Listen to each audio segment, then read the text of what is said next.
Hi guys, how's it? Welcome trek amol to my Afrikaans-speaking followers. Welcome back, everybody, in English as we get ready for another weekend of Springbok rugby.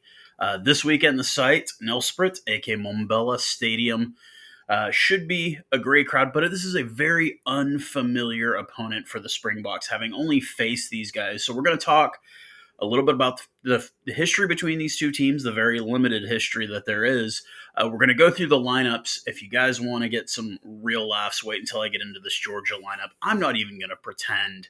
Um, this is not like a South African name where I can just reach out to any number of people and get pronunciation, or Kiwi or Aussie name, and the Samoan, Tongan, Fijian names, Japanese names. I can honestly say I've probably met no more than maybe a dozen Georgians in my entire life, and I would say half of those have been rugby players. I met a young lady that was actually a tennis player here at the University of North Texas, here in Denton, Texas, that was actually from Georgia. And the whole conversation was that, like, oh, yeah, people think I mean the state. And I'm like, I could tell, honestly. I'm like, no, you're from the country of Georgia. And she's like, oh, wow, you're the first person to actually know that. And, like, yeah. So it's not like I can reach out to anybody online and say, hey, how do I pronounce these names without butchering them? So we're going to get through that here in a second. But let's go ahead and talk about the limited history between these two sides, because they've only played each other twice. First time that they played each other was back in the 2003 Rugby World Cup in the pool game. Russo had 2 tries on the day. You had Skalkberger and Bucky Sbuta with tries on that day. The final score was 46-19 as my light went out. I'm not even going to mess with it. Obviously, it was the pool game. We all remember '03. Obviously, that was England's year. They won it. And yeah. Johnny Wilkinson was great back then. And then we played them again. We were supposed to play them for 2 tests leading up to the British and Irish Lions tour. Yes, 4 years ago in 2021. The second test got canceled. We all remember that time, and it sucked.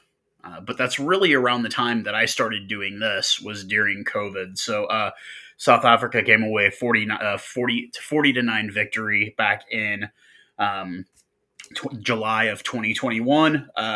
3 debuts that day for the green and gold, as Jasper Visa, who's now suspended for 4 games, Afalala Fassi, who gets the start at 15, and Roscoe Speckman all got their debuts on that day. It was at Loftus. Like I said, the second test, which was supposed to follow the following week, did get canceled. I also remember that was the year that we did like a Springboks A versus the Bulls, and the Bulls actually won that test. Jake White coaching the Bulls. What a weird year. What a weird experience, because obviously we had the British and Irish Lions tour, which I do have the jersey. There were no fans at the games because of COVID protocols, which was kind of bullshit. But yeah, it was a weird year. But we've only played these guys twice. Now, Georgia is coached by Richard Cockerell. He is the English coach. They are currently ranked 11th, and this is the highest they've ever been ranked, but they've been ranked 11th multiple times. The last 3 games that they played, unfortunately, back on July 5th, they lost to Ireland 34-5, which is kind of to be expected. They did win. So you have the Six Nations, and then I think it's called the European Rugby Championships, which is the next level down. They ended up winning that. They beat Spain 46-25 and in the final, and then the semifinal they won 43-5 over Romania. For any of you guys that haven't been following along, Romania got absolutely rocked last weekend by Uruguay. I think Uruguay put up 70 on them. You kind of wonder if it's an experimental squad, but we all saw Romania in the World Cup too.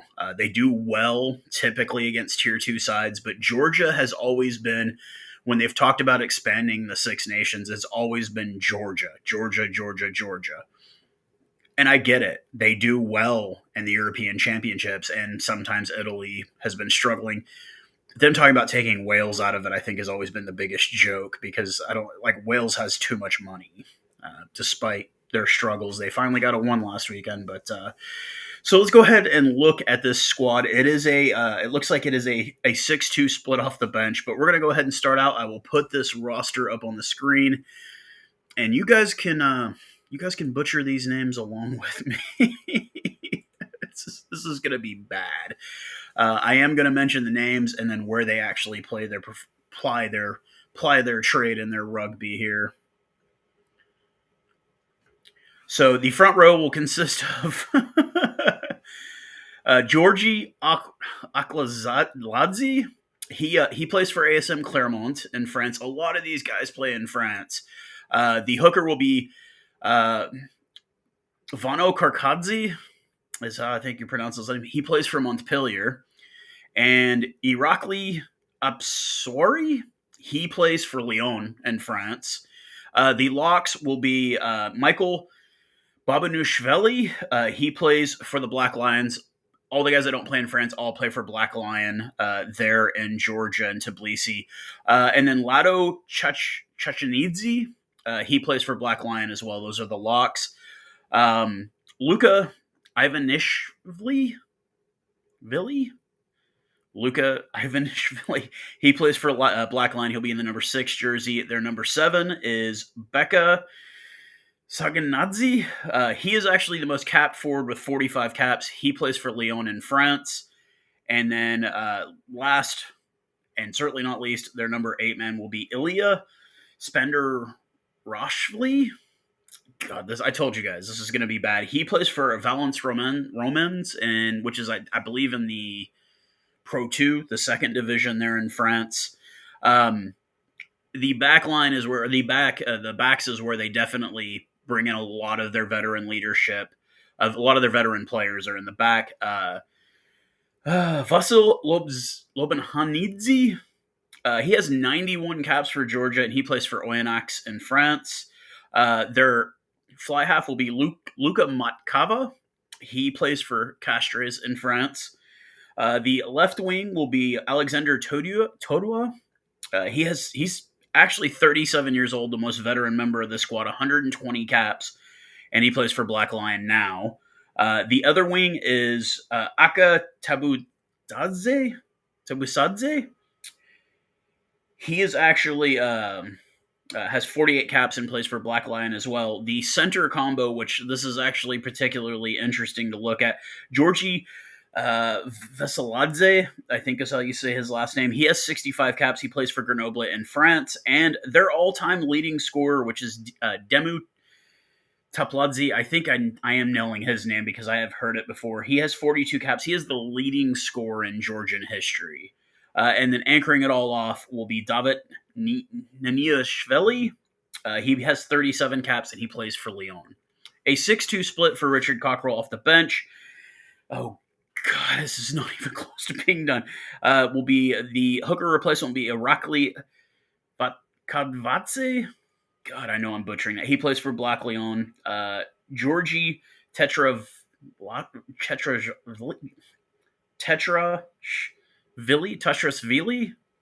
He plays for Perpignan in France. And the final proper replacement will be Becca Gigeshli. He plays for Black Lion. The lock replacement will be Demir Empermitzi. He plays for Black Lion, and I'm not even going to attempt to pronounce the number 20. His first name is Sandro. It's pretty easy. He plays for Black Lion. You guys look at that. Just look at that number 20 right there. Tell me how to say that last name. And then the final forward replacement will be Terniki Jalaconia. He plays for Provence in France. The two back replacements will be a fly half and Tito Abzenhanzi. He plays for Orlac in France. And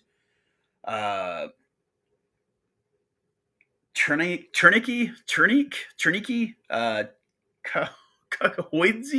Kakoidze. He plays for Black Lion as well. That is your 23-man squad. God. If I have any Georgian followers, please reach out to me. I cannot pronounce any of these names. I mean, I grew up speaking English, obviously, and I'm actually going to take this list into my wife after this so she can see some of these names. And she's very American, and she's going to be like, whoa! So that is the 23-man squad to take on the Springboks. Now we get over to Dr. Rassi Erasmus. We will bring up the beautiful graphic and the returning captain, Sia Kolisi, Super Sia Kolisi. A all debut front row starting with Bowen Venter, Mornis Vendemerva, and Neithling Fuche. I've been calling for Fuche for a bit. He's kind of the replacement for Franz Moherba. Not quite. Obviously, you can't replace a man like that, but that is going to hopefully be his replacement. Eben Etzebeth, the boogeyman, the guy that when you tell your kids to brush their teeth, if they don't brush their teeth, tell them Eben Etzebeth is coming for them. If they don't eat their veggies, he's coming for them. He will be getting the start at number 4. And Ruan Nortkia, who I have been singing the praises of. I think Ruan Nortkia is great. He will be his partner at number 5. Super Sia Khaleesi back in the number 6 jersey with Peter Steph to tackle at number 7. And taking the place of a suspended brother, Kobus Visa. Now, I was very impressed with Evan Riss last week.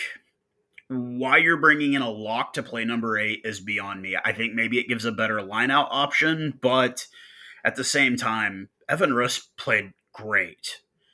I get not wanting to start Quagga Smith at 8, but Kobus Visa is his first start, so I'm sure he'll do fine, especially with what he's got around him. Our best 9-10 combo, in my opinion, I've had people argue that it's Manny Libok and Grant Williams, but to me, it's Sasha Feinberg and Mngomezulu and Grant Williams, the speedy Grant Williams. I love watching him play number 9. Those will be the 9-10 combo there. A beautiful, beautiful coupling at wing with Kurt Arenza, who I just found out will be returning from Japan to the Blue Bulls with Johan Ackerman. Congratulations, Johan Ackerman, for getting that coach. I always loved him at the Lions. I think he's going to be just great at the Bulls. Pairing with the 2-try man from last week, Edville Vandemerva. What did I say? He needs more than 1 cap a year. Yes, I think we need to make a regular rotation. I know he's 28 years old, but he's still solid. That will be the 11 and 14, the wing combo there. Damian Dialende and the standard 12 jersey, and joining him, another guy that put in a hell of a shift last week, Kanan Moody, getting the start at number 13. They are going to have their hands full with that Georgian center pairing because that is where most of their caps are, and obviously their leading scorer. And then anchoring it all off, Afalala Fassi, the Shark himself, obviously getting his first cap 4 years ago against Georgia, and now getting to face them again 4 years later. A 5-3 split coming off the bench. We nothing but pain with Bongi Manombi, Thomas Dutoy, and Vincent Klock. I was later informed the reason Thomas Dutoy came out so early last week was we were struggling on that side of the scrum, and it's Oxenche. You know he's going to win scrums. Arhe Snyman will be the replacement lock. What does that man have to do to get a starting spot? That's all I got to say. He starts. He can do it in Leinster. Why is he not doing it for the Springboks? Maybe we just like that explosiveness. And speaking of explosiveness off the bench, Quagga Smith, an absolute menace at the breakdown, tackles like a machine. I mean, does what Peter Steph Dutoy does in half the time, it seems. Those will be the forward replacements. Faf de Klerk, the veteran, and Andre Pollard, the veteran, at 21 and 22 will be the scrum half, fly half replacements. And Damian Willemse, Gaza, getting a chance to come in. You kind of wonder what they're going to do with that because he can play 12, but so can Andre. Do you keep Sasha in for the full 80? Obviously, you will switch out Grant Williams at some point, but that's kind of the cool thing about the Springboks these days is that so many of these guys in the back are utilities now. You look even at like the squad that we have right now. Grant Williams can play wing. Sasha can play 12 and 15. Kurt Lee can play 11 and 14 and 15. Damian's pretty much a specialist 12. Kanan Moody can play 13, 14, 15. I don't like him at 15 as much, but he can play wing. He does play center. Edville is a wing. And Fassi is a fullback. But you look even at the bigger picture in all of this. Obviously, Manny Libok is a 10 specialist. But it's like almost like it's a prerequisite in most cases now. If you want to make the Springboks, you've got to be able to play multiple positions. You look at somebody like Faf de Klerk who can play 9 and 10. You look at somebody like Cheslin Colby who can play 9, 10, 11, 14, and 15. He does it all the time in Japan.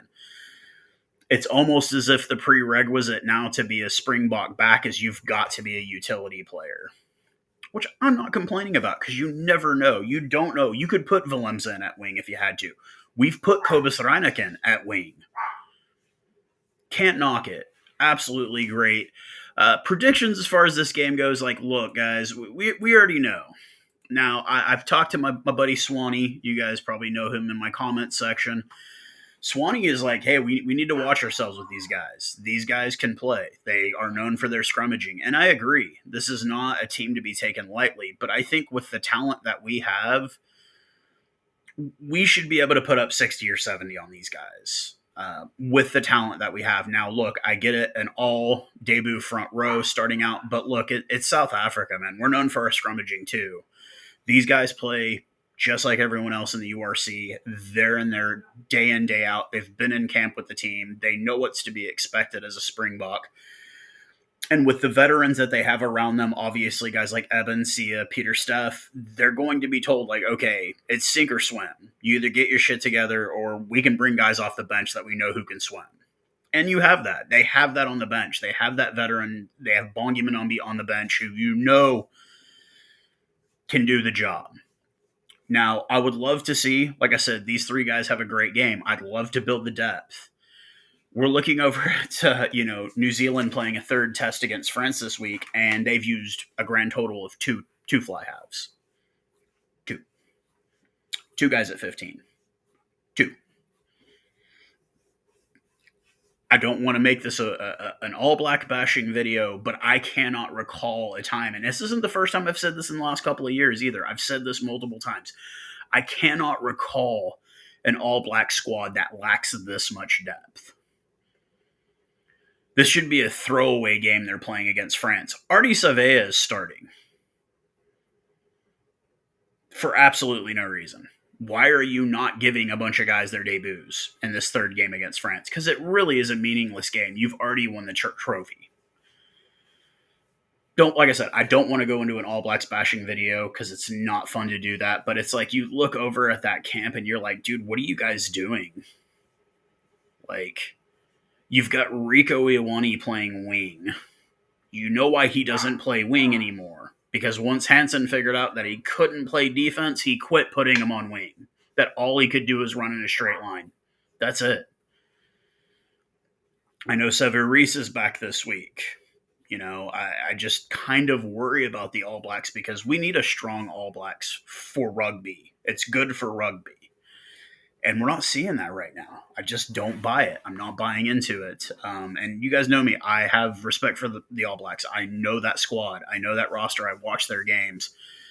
And I'm just not really impressed. Now, granted, we did just beat Italy. Yeah, I could pump my brakes a little bit. They're not really that high end of a team. But we did actually absolutely go out and smoke a Barbarians team that had a lot of caps. There were a lot of caps on that team, and we went out there and just schooled them like it wasn't even close. Once again, I don't hold that as a barometer because it was a team that largely didn't exist 10 days before the game. But this week, obviously, is another chance to kind of see some new combinations, new styles, new tactics, and I think we will definitely get that until we get a break before the Rugby Championship. Once again, 24.5%, the combined win rate of the four British and Irish Lion nations over Australia, New Zealand, and South Africa. 24%. So, be that what it is, I know a lot of people, it's like cheer for Australia. I just don't see it happening. I think the British and Irish Lions easily win this tour. But you never know. Stranger things have happened. So with that being said, you guys have a great weekend. I'll see you guys after the game. Cannot wait. I know you guys kind of miss me going live for the games. I have kind of stopped doing that for a couple of different reasons. One is that I'm on such a delay over here that sometimes you guys just don't want to watch it with me because I'm like 2 or 3 minutes behind you. I tried doing it on TikTok for a bit. It's just not the same. Maybe once we get towards the autumn time when the hours are a little bit closer, maybe I can get a better feed. You can say, hey, why don't you get on? It doesn't matter what feed I get. I'm all the way over here in America. If there's a delay, it's a delay. It's not just my feed. It's every feed that's here. So a great weekend of international rugby for anybody that's interested. There are games all over. And I cannot fail to mention our U20s, the baby Boks. I know people don't like me using that word, but the baby Boks are playing New Zealand for the championship in the U20s. If any of you guys haven't been paying attention to the U20s, man, South Africa has been trouncing everyone. It has been a thorough thrashing on some of these teams.